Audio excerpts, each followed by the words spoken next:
டேமேஜான USB கேபிளை எப்படி நம்ம சரி பண்ணலான்னு பற்றி தான் இந்த வீடியோவில் நம்ம பார்க்க போகிறோம். இதுக்கு பார்த்தீங்கன்னா என்கிட்ட பழைய கேபிள் இருக்குது டேமேஜ் ஆனது. ஸோ இதை நான் வந்து யூஸ் பண்ணிக்கிறேன். இதில் பார்த்தீங்கன்னா மைக்ரோ யூஎஸ்பி வந்து இப்போ ப்ராப்ளமாக இருந்தது. ஸோ கட் பண்ணி அதை எடுத்துகிட்டு பார்த்தீங்கன்னா இதுதான் இது வந்து ரொம்ப பழைய செய்து ரொம்பவும் துருப்பிடிச்சி போய் கிடக்குது. ஸோ அதனால் நான் ரஸ்ட் ஸ்ப்ரே யூஸ் பண்ணி இந்த துருவெல்லாம் வந்து எடுத்துக்கிறேன். ஸோ ஊற வச்சுட்டு நான் லாஸ்ட்டில் வந்து எம்பர் ஷீட் போட்டு தேய்ச்சேன்னா இது போல் வந்து போயிடும் அது மேலே இருக்கிறதுலாம்.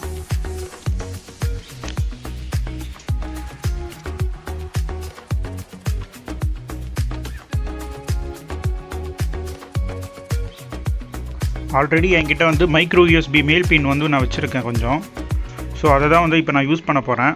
ஸோ 2 மெத்தட் இருக்குது. ஃபஸ்ட் ஒன் வந்து இது போல் வாங்கி யூஸ் பண்ணலாம், அப்படி இல்லைனா டேமேஜ் ஆனதை எம்சில் போட்டு பேக் பண்ணலாம். நான் வந்து நெக்ஸ்ட் வீடியோவில் வந்து எம்சில் போட்டு எப்படி பேக் பண்ணலான்னு சொல்கிறேன். ஃபஸ்ட் நம்ம இது வந்து முடிச்சிடலாம். நெக்ஸ்ட் வீடியோ பார்த்தீங்கன்னா நான் எம்சில் போட்டு எப்படி பேக் பண்ணலாம் அப்படின்னு சொல்கிறேன். ஃபஸ்ட்டு பார்த்தீங்கன்னா ஷெல்லை போட்டுட்டு அதுக்கப்புறமேட்டு இந்த நாபை போடுங்க. நான் வந்து இதில் வந்து தப்பாக போட்டிருப்பேன், ஆனால் வீடியோட கொஞ்சம் எண்டில் வந்து நான் சரி பண்ணியிருப்பேன் நான் க்ளோஸ் பண்ணும்போது நோட் பண்ணி. ஸோ நீங்கள் அது மாதிரி கரெக்டாக போட்டுக்குங்க. ஸோ அதே மாதிரி வந்து கட் பண்ணி எடுத்துகிட்டு இந்த ஸ்லீவை வந்து நம்ம எடுத்துக்கலாம். இப்போ பார்த்தீங்கன்னா ஒயர் டேமேஜ் ஆகிடுச்சு, அதனால் நான் இன்னும் கொஞ்சம் கட் பண்ணி எடுத்துகிட்டு எக்ஸஸ் ஆனதை வந்து டேமேஜ் ஆனதை வந்து கட் பண்ணி எடுத்துகிட்டு எனக்கு டேட்டாவும் தேவையில்லை. ஸோ நான் டேட்டாவும் எடுத்துடுறேன். ஏன்னா வந்து இதை வச்சு நான் வந்து டேட்டா ட்ரான்ஸ்ஃபர் பண்ண போகிறது கிடையாது, வெறும் சார்ஜுக்கு மட்டும்தான் யூஸ் பண்ண போகிறேன். அதுவும் பார்த்தீங்கன்னா என்னோடய நெக் பேண்டும் மீட்ரு ப்ளூடூத் இது மட்டும்தான் பண்ண போகிறது. இப்போ நான் வந்து சால்ட்ரிங் பண்ணுற பாருங்கள். ஸோ அதில் வந்து ஒட்ட மாட்டேங்க இந்த சால்ட்ரிங் கம்பி வந்து. இதுக்கு காரணம் பார்த்திங்கன்னா ஒயர் வந்து ரொம்பவும் பழைசு, அதுதான் காரணம். இதுக்காக மேலே வந்து எம்எஸ் ஷீட் போட்டு தேய்ச்சிட்டிங்கன்னா அது மேலே இருக்க அழுக்கு வந்துடும், உள்ளே இருக்க கோட்டிங் வந்து நல்லா தெரியும். ஸோ கம்பி நல்லா தெரியும். அதுக்கு மேலே நம்ம பேஸ்ட் தடவி சால்ட்ரிங் வச்சோன்னா ஒட்டிக்கும். இதுக்கு காரணம் பார்த்திங்கன்னா முழுக்க ஒயர் வந்து பழைசானது மட்டும்தான் அது.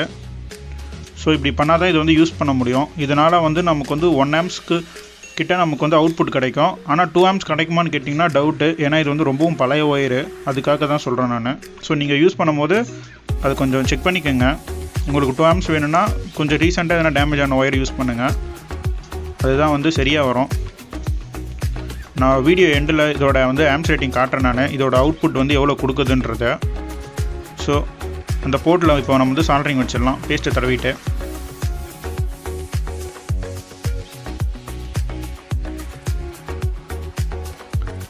நீங்கள் வந்து டேட்டா லைனாக வந்து சால்ட்ரிங் பண்ண போகிறதா இருந்தால், அதாவது உங்களுக்கு நீங்கள் டேட்டா ட்ரான்ஸ்ஃபரும் பண்ணுறதா இருந்தால், நான் வந்து இங்கே பின்ன அவுட்டோட வந்து டயக்ராம் காட்டுறேன். அது என்னென்ன டீட்டெயில்னு அதில் இருக்கும், எந்த கேபிள் என்னென்ன பர்பஸ்க்கு வந்து யூஸ் ஆகுதுன்ட்டுன்னு. ஸோ அந்த மாதிரி சால்ட்ரிங் பண்ணிங்கன்னா உங்களுக்கு வந்து பர்ஃபெக்டாக வந்து ஒர்க் ஆகும். வீடியோட ஸ்டார்டிங்கில் நான் சொல்லியிருப்பேன் தப்பாக போட்டிருப்பேன்ட்டுன்னு. ஷெல்லு போட்டதுக்கப்புறமேட்டு நாபு போடுங்க அப்படின்னு சொல்லியிருப்பேன் நான். ஸோ நான் வந்து இது மாட்டும் போது தான் கவனித்தேன். ஸோ வந்து இப்போ நான் வந்து சரி பண்ணிட்டேன் நான் அதை. இப்போ பாருங்கள், ஃபஸ்ட்டு ஷெல்லு போட்டுட்டு அதுக்கப்புறமேட்டு அதோட நாப் மாதிரி இருக்கும், அதை போட்டுருங்க. அதுக்கப்புறமேட்டு சால்ட்ரிங் பண்ணால் நம்ம வந்து கரெக்டாக இருக்கும்.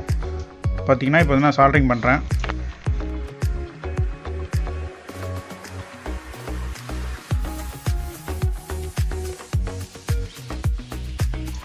சால்ட்ரிங் பண்ணும்போது பக்கத்தில் வந்து டச் ஆகாத மாதிரி பார்த்துக்குங்க. ஒரு டீ வந்து கிராஸ் செக் பண்ணிக்கோங்க, ஏன்னா டச் ஆகக்கூடாது, கரெக்டாக பண்ணணும் அது. ஸோ கரெக்டாக பண்ணிவிட்டு அதுக்கு மேலே வந்து நம்ம வந்து ஹாட் க்ளூ போட்டு க்ளோஸ் பண்ணிடலாம். ஸோ இப்போ வந்து நான் வந்து ஹாட் க்ளூ வந்து அது மேலே வந்து அப்ளை பண்ண போகிறேன். ஸோ ஹாட் க்ளூ அப்ளை பண்ணிவிட்டு நெக்ஸ்ட்டு வந்து க்ளோஸ் பண்ணிக்க வேண்டாம், அவ்வளோதான் முடிஞ்சிச்சு இதோட.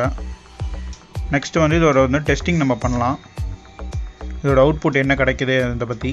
ஸோ இந்த மாதிரி வீடியோ பார்க்கணுன்னு நினச்சிங்கன்னா நம்ம சேனலை வந்து சப்ஸ்கிரைப் பண்ணி சப்போர்ட் பண்ணுங்கள். நம்ம வந்து கஸ்டம் ரோம் ஆடியோ அந்த மாதிரிலாம் பண்ணிக்கிட்டு இருக்கோம்.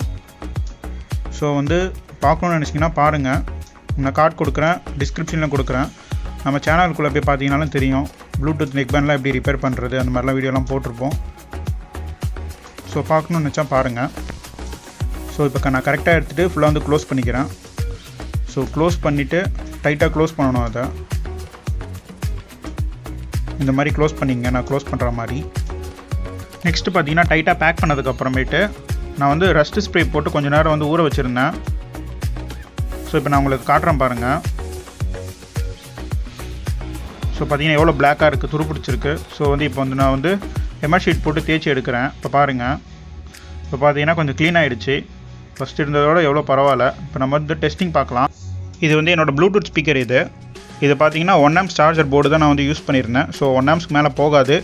இதில் 1 ஆம்ஸ் கிட்ட வருது, போதும் எனக்கு இதுவே இந்த கேபிளில். இதோட பவர் பேங்க் பார்த்தீங்கன்னா இது வந்து 2 ஆம்ஸ்க்கு கிட்ட போகும் இது. ஸோ இதில் நம்ம கனெக்ட் பண்ணி செக் பண்ணி பார்க்கலாம். ஸோ வந்து 1 ஆம்ஸ் காட்டுது, 0.96 அந்த அளவுக்கு போகுது. இப்போ நான் வந்து 2 ஆம்க்கு வந்து ஸ்விட்ச் பண்ணுறேன் நான். ஸோ இதை வந்து பவர் பேங்க் அழுத்தி பிடிச்சேன்னா 2 ஆம்ஸ்க்கு வந்து ஸ்விட்ச் ஆகும். இப்போ பார்த்தீங்கன்னா 1.147 கிட்ட காட்டுது. இங்கேயும் 2 ஆம்ஸ் காட்டுது, அங்கேயும் வந்து 1 ஆம்ஸ்க்கு மேலே போகுது. ஆனால் 2 ஆம்ஸ் கிட்ட போகலை. இது வந்து ஒரு 2 நிமிஷம் கனெக்ட்லேயே இருந்தால் தெரிஞ்சிடும். ஸோ 1.5 ஆம்ஸ்க்கு மேலே போகுதா இல்லையான்ட்டுன்னு. ஸோ நான் வந்து கனெக்ட் பண்ணி பார்த்துட்டேன், போகுது. 1.4 வரைக்கும் போகுது, ஆனால் 1.8 வரைக்கும்லாம் வரல. ஸோ வந்து நம்ம கேபிள் கொஞ்சம் புதுசாக யூஸ் பண்ணியிருந்தோன்னா போயிருக்கோம். ஸோ அதுதான், இது கேபிள் வந்து பழசானால தான் வந்து போகலை. ஸோ எனக்கு 1 ஆம்ஸே போதும், ஏன்னா 1 ஆம்ஸ் போர்டு தான் நான் எல்லாமே யூஸ் பண்ணியிருப்பேன் இதில். ஸோ எனக்கு 1 ஆம்ஸே போதும் எனக்கு. நீங்கள் வந்து யூஸ் பண்ணும்போது புது கேபிள் வந்து கொஞ்சம் யூஸ் பண்ணுங்கள், அப்போ தான் வந்து உங்களுக்கு ஆம்ஸ் ரேட்டிங் வந்து கரெக்டாக இருக்கும்.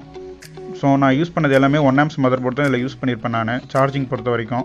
அதனால் எனக்கு இதுவே போதும். ஸோ வந்து நல்லா ஒர்க் ஆகுது. ஸோ இந்த ப்ளூடூத் பார்த்தீங்கன்னா இது வந்து ரொம்ப மில்லி ஆம்ஸில் தான் எடுத்துக்கும். ஸோ அதனால் வந்து ரீட் ஆகாது. இதுக்கு வேறு மீட்டர் இருக்குது, நான் நெக்ஸ்ட் வீடியோவில் காட்டுறேன் உங்களுக்கு நான்.